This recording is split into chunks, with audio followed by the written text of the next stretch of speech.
अस्सलामुअलैकुम, मैं हूं मारी अली। आप देख रहे हैं मेरा चैनल। एंकर आयशा जहांजेब तशद्दुद केस का ड्रॉप सीन जी सामने आ चुका है। आयशा जहांजेब और उनके शौहर हारिस अली के दरमियान राजीनामा हो गया है, यानी कि जो सीसीटीवी फुटेजेस की बात की जा रही थी, क्या वो सीसीटीवी फुटेजेस साबित हो गई हैं, जिसकी वजह से दोनों को सुलह करनी पड़ गई।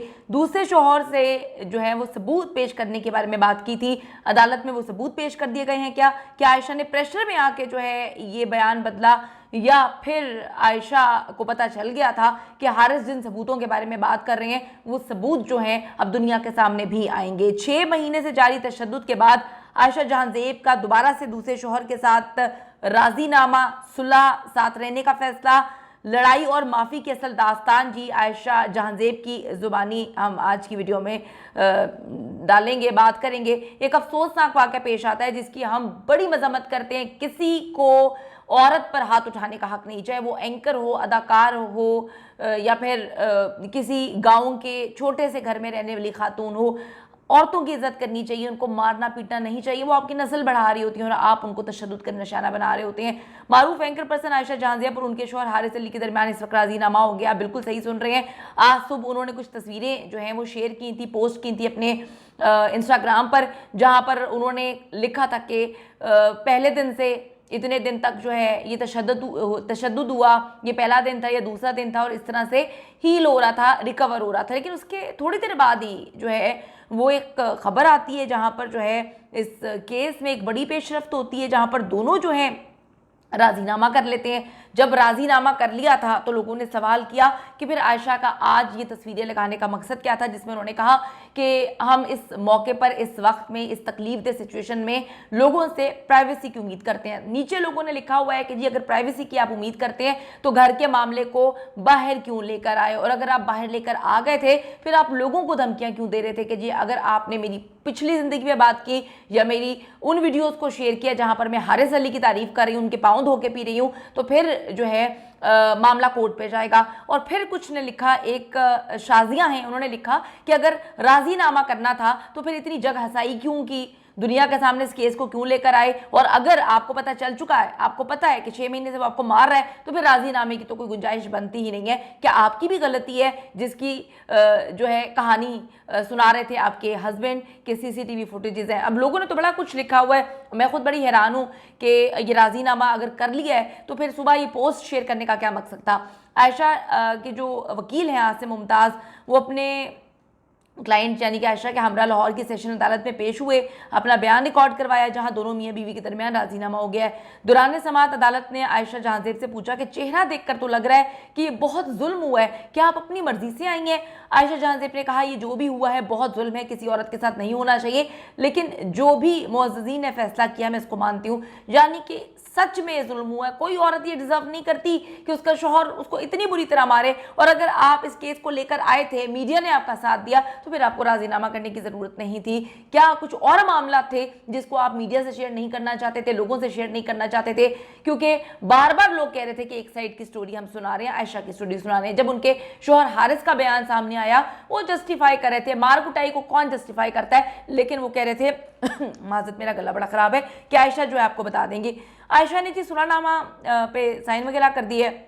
एंकर ने कहा मैं इस केस की पैरवी नहीं करना चाहती, गवाहान की मौजूदगी में यह फैसला हुआ है।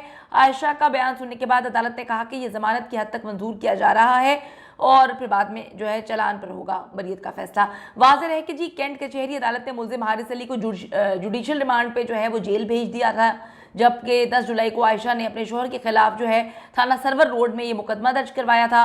मुकदमे में कहा गया था शौहर ने 3 से 4 मरतबा तशद्दुद का निशाना बनाया, जख्मी किया, और इस बार मुझे कत्ल करने की कोशिश की थी, कनपट्टी पे पिस्टल रखी थी, धमकियां दी थी, और मेरे बच्चों को भी तशद्दुद का निशाना बनाया था। आयशा के जी ये सेकंड हस्बैंड है, पहले हस्बैंड की डेथ हो गई थी, और उनके इस वक्त काफ़ी ज़्यादा क्लिप्स वायरल हो रहे हैं जहाँ पर वो अपने नाम, पहले हस्बैंड के नाम को अपने साथ कैरी करती हैं, लेकिन वो बता रही हैं कि जी इतनी मेरी मोहब्बत की शादी हुई थी, 16 साल की उम्र में मुझे मोहब्बत हो गई थी, हमारे फैमिली फ्रेंड थे, और उसके बाद जो है पहली रात दूसरी रात मुझे पता चला कि वो शराब पीते थे। ये सारी बातें एक मरे हुए इंसान के लिए लोगों ने लिखा आपको नहीं शेयर करनी चाहिए थी। एक आप उसका नाम लगा रही हैं साथ, अगर वो अच्छा था तो नाम लगा रही हैं अभी तक उसका साथ, फिर उसकी इतनी बुराइयां क्यों करनी पॉडकास्ट में? जब लोगों ने इन क्लिप्स को शेयर करना शुरू कर दिया तो आयशा ने लोगों को कहना शुरू कर दिया कि मैं अदालत में लेकर जाऊंगी आप लोगों को अगर आप लोगों ने इस तरह की कोई भी बात की। तो लोगों को बड़ा अजीब लगा। उसके बाद अभी आयशा का इस तरह का स्टांस जहाँ पे वो केस जो है वापस ले रही है। आयशा जहांजेब पर तशद्दुद के 5 रोज़ बाद ही 15 जुलाई को जो है मैंने आपको रिपोर्ट किया था कि दोनों पार्टीज जो हैं उनके दरमियान सुलह हो जाएगी, सुलह की कोशिश की जाएगी, शराइत जो हैं वो तय हो रही हैं। अब मैं यहाँ पर डिस्कस नहीं करना चाहती। फिर लोग कहते हैं विक्टिम ब्लेमिंग हो रही है। यहाँ पे क्या शराइत थी, क्या मामला थे, सब चीज़ें समझ आ रही थी और वो शराइत जो है वो मान ली गई हैं। मामलात में बदलाव आयशा के दूसरे शौहर हारिस अली की जानिब से तब आया जब उन्होंने कहा कि सीसीटीवी फुटेजेस हैं वो सामने लेकर आए, दूध का दूध पानी का पानी हो जाएगा, जहां पर आयशा मुझे मार रही है, जहां पर आप लोगों को पता चलेगा कि आयशा मेरे साथ क्या कर रही है। कत्ल की धमकियां तो मुझे मिल रही हैं, लेकिन इस वक्त वो अपनी पावर का इस्तेमाल कर रही हैं। तो वो सीसीटीवी फुटेजेस जो है पुलिस उसको वायरल नहीं कर रही। सोशल मीडिया पर आयशा जहांजेब की तरफ से सुलह पर इस वक्त काफ़ी ज़्यादा लोगों का बुरा रद्द-ए-अमल सामने आया है। एक तरफ फैंस तनकीद कर रहे हैं कि अगर आपने सुलह ही करनी थी तो फिर इतने इल्ज़ाम लगाने की ज़रूरत क्या थी, थोड़ा सा सब्र कर लेता है इंसान। मामला को उस वक्त अगर आप बैठ के तय नहीं कर सकते थे, थोड़ा टाइम देते, आप सब कुछ मीडिया पे लेकर आ गई थी, सब लोगों ने आपका साथ दिया। लेकिन आज जब वो बंदे को सज़ा दिलवाने का वक्त आया तो आपने राजीनामा कर लिया। बहुत ज़्यादा फैंस तनकीद कर रहे हैं। वो कहते हैं कि जिस शख्स को सज़ा दिलवानी चाहिए, ये एक जालिम इंसान है, ये औरतों को मारता पीटता है। कुछ लोग यहाँ पर जी लेजेंड अदाकारा बुशरा अंसारी का हवाला भी दे रहे हैं। सीनियर अदाकारा बुशरा अंसारी ने घरेलू तशद्दुद के शिकार जो शादीशुदा खवातीन हैं उनको मशवरा दिया कि शौहर की जानिब से पहला थप्पड़ जो है वो रेड फ्लैग होता है, उनको छोड़ देना चाहिए, वरना वो बार बार थप्पड़ मारते हैं। ये कल ही उनका क्लिप जो है वो वायरल हुआ है, उन्होंने बात की है। बुशरा अंसारी ने टीवी मेज़बान आयशा जहांजेब पर शौहर के तशद्दुद की बात की थी कल और कहा था कि वो तो पढ़ी लिखी हैं, खुद मुख्तार थी, वो भी जो है उन पर भी तशद्दुद हो रहा है, शौहर उनको 6 माह से तशद्दुद का निशाना बना रहा है, मार रहा है, पीट रहा है, वो क्यों बर्दाश्त कर रही हैं? उनको तो अभी ये बात नहीं पता कि वो बर्दाश्त नहीं कर रही। उन्होंने उसको उसमें से केस ही खत्म कर दिया, मामला ही खत्म कर दिया, केस ही वापस ले लिया, राजीनामा कर लिया। कल जी बुशरा अंसारी साहिबा ने सवाल उठाया था कि आयशा जहांजेब ने शौहर को क्यों नहीं छोड़ा। ये बुशरा अंसारी साहिबा का जो है सवाल है।